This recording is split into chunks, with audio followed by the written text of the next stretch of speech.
They've said it is the world's largest kind of single art movement, graffiti writing, because it's spread like a craze, like hip-hop did. It kind of spread with hip-hop, and it's no kind of real part of the world it hasn't touched. It was something that you stumbled across in its early years, and you got intrigued by it. You thought you'd have a try, and it's an addiction, and it took hold of quite of a generation then. You can't please everyone basically, and a lot of people don't like the tag in, but that is part of it as well. That's part of the culture.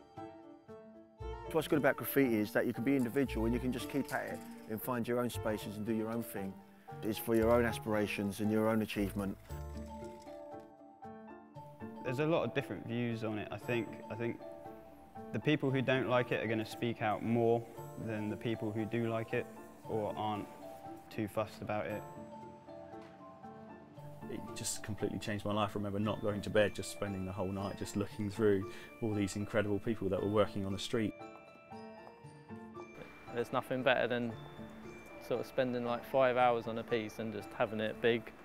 And yeah, I think that's the main thing. It's not to do with like money or anything. It's like it's a nice hobby, and it kind of makes a difference to the area that it's in.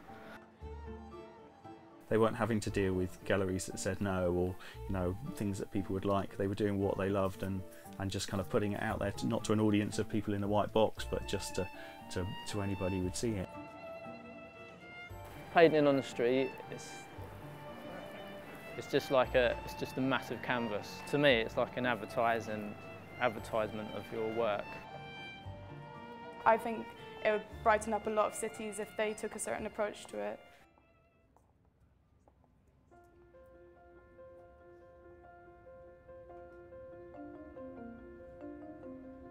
What's interesting now is that councils are starting to come to artists and say, oh, we've got these hoardings, would you like to come along and paint those? And so I think that's when you said before about how street art is becoming more acceptable, that you can tell that by the way that councils are now actually embracing what's going on and starting to become involved and seeing it as a tourist attraction. I know the organisers at Parn Events in Bristol, it's easier for them now. The council have begun to see this sort of how that helps the city.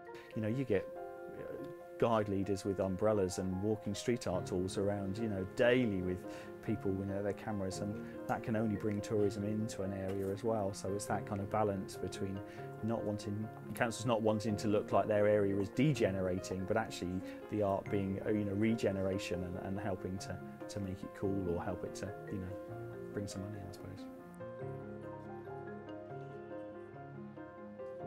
There has been hostility before when we've gone into estates and gone into places and we've started doing projects, and you get irate like neighbours and that come running down their stairwells chasing you and stuff and saying, we don't need people like you around us doing it. This place is already wrecked as it is. And then 2 days in, they're coming up and apologising, saying, oh, we can see what's happening.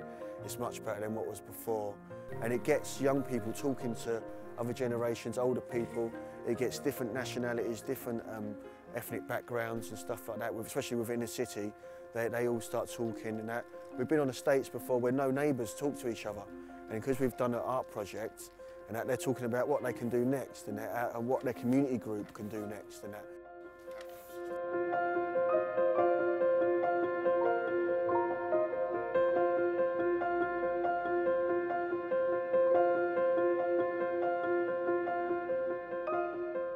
If you have an area where people can go and like a free space or something, and people can decorate it and put murals and stuff that kind of brightens someone's day, then it's like a free exhibition in a way, and you can just walk around towns and just see stuff for yourself.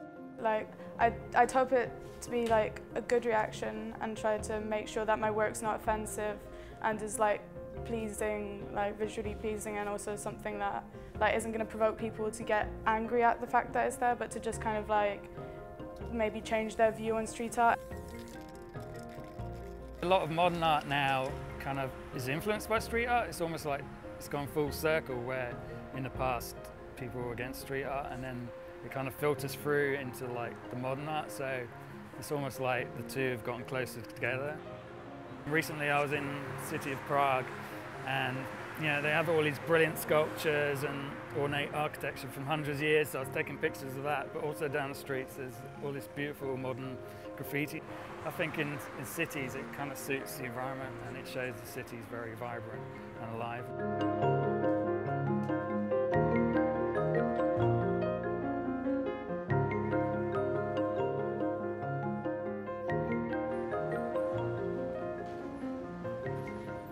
I've seen it get progressively more popular and people accepting it more, like it's not just young people who like it, it's old people as well. Like if you get the granddads and the grandmas sort of complimenting you, that's a big step in the way people see things. And it helps sort of regenerate areas, like for example, all the Stokescroft area, which you'll probably look at later.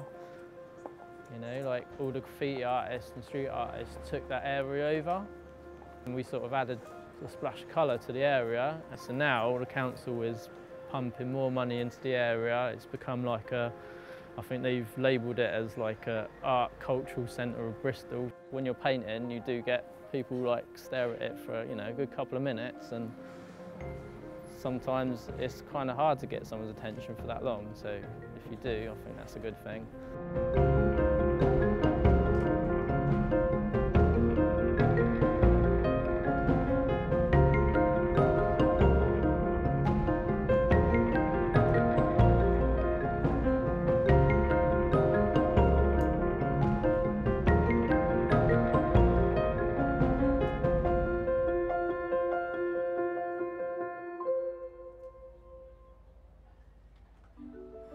I think like popularity is always a good thing, and I suppose you've got a train of thought saying that it should be like an underground movement, but then like you can only progress so far without it being in the mainstream, I think. Banksy has made it really, really popular, like nationwide, and pretty much globally. For England, it's put England on the map, especially Bristol, and it's made it better for people like me who sort of, when we're sort of up and coming at the time. It's made it much easier for us to sort of get work and sort of make a career out of it, and you've kind of made it more accepted as like a viable art form, really. When I first saw his stuff in around like 2002, yeah, it was good, and his background, parts of like his background was illegal as well. And that, because you couldn't really say what he does now is illegal because he doesn't get in trouble for it. He doesn't get arrested for it, yeah, because councils won't prosecute and won't put the time out to find him because they like his work too much now, because it makes the value of their property go up, I don't know if it's right or wrong, but like you've got the gallery system and like they're all onto sort of trying to find the next big like street artist basically. So you've got a lot of people who've never done any sort of painting on the street, saying that they've done it or sort of trying to tap into it. I think it's about the money now, like for a lot of people, and a lot of people haven't got skills and they sort of do pieces and then they'll put on their portfolio, street artist, graffiti artist, and they haven't really done the time, and they're just sort of trying to jump on the bandwagon basically. Yeah, parts of the scene have died completely out. There's only like a handful of people doing sort of like hardcore illegal graffitis. Because a lot of people that are doing the street art have never really done a graffiti piece as well. You see, that's the balance of it. They haven't spent a night in the depot, and they haven't walked tracks, or they haven't spent all night painting shop shutters and things like that. They've come straight out of sort of art college or just out of their studio. They haven't been through the learning curve the same as someone that's done graffiti from like the grassroots, like the bare roots of it all.